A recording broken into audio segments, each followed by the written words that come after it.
Lok Sabha elections 2024 एक ऐसा चुनाव जहां सभी एग्जिट पोल का मानना था कि बीजेपी फिर एक बार भारी बहुमत के साथ वापसी करने वाली है। वहीं ऑपोजिशन के सामने काफी बड़ी चुनौतियां थी, जहां एक तरफ 400 पार के नारे लग रहे थे तो वहीं दूसरी तरफ ऑपोजिशन का मजाक बनाया जा रहा था। लेकिन 4 जून को जब चुनावी आंकड़े आए तो सभी हैरान रह गए।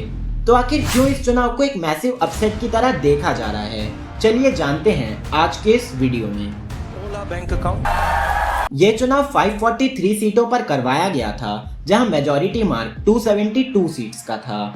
इस चुनाव में जहां बीजेपी एनडीए अलायंस 291 सीट हासिल करने में कामयाब रही, तो दूसरी तरफ इंडिया ब्लॉक के खाते में 234 सीट्स गईं। इस चुनाव में एक इंटरेस्टिंग चीज भी देखी गई, जहां कोई भी single political party majority mark हासिल करने में असफल रही। 2014 में 282 सीटें और 2019 में 303 सीटें हासिल करने वाली बीजेपी इस बार केवल 240 सीट हासिल करने में सफल रही। वहीं पिछले 2 लोकसभा इलेक्शंस में लगभग 50 सीट हासिल करने वाली कांग्रेस पार्टी इस बार 99 सीट हासिल करने में कामयाब रही। इसके साथ ही चुनावी मैदान में काफी बड़े उलटफेर भी देखने को मिले। उत्तर प्रदेश, जो बीजेपी का गढ़ माना जाता है, वहां बीजेपी इस बार 80 में से केवल 33 सीट हासिल करने में कामयाब रही। वहीं इंडिया अलायंस ने यहां 43 सीट अपने नाम की। इसके साथ ही 2019 में हरियाणा की सभी 10 सीटें जीतने वाली बीजेपी इस बार यहां केवल 5 सीटें हासिल कर सकी। महाराष्ट्र में भी बीजेपी का पॉलिटिकल दांव फेल होता हुआ दिखा, जहां 2019 में 23 सीट हासिल करने वाली बीजेपी इस बार केवल 9 सीट अपने नाम कर सकी। इसके साथ ही राजस्थान और वेस्ट बंगाल जैसे शहरों में भी बीजेपी का प्रदर्शन उम्मीदों से काफी कम रहा। वहीं तमिलनाडु में 0 और केरला में बीजेपी को 1 सीट में ही संतोष करना पड़ा। इन सभी इलेक्शंस में इंडिया अलायंस के मेंबर ने काफी शानदार प्रदर्शन किया।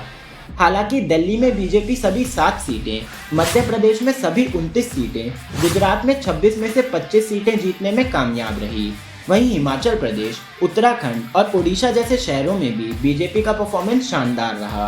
बीजेपी के कई बड़े कैंडिडेट जैसे स्मृति ईरानी का अमेठी सीट से हारना, अर्जुन मुंडा का झारखंड की खूंटी कॉन्स्टिट्यूएंसी से चुनाव हारना, वहीं केरला में राजीव चंद्रशेखर की हार को एक मैसिव अपसेट के रूप में देखा जा रहा है।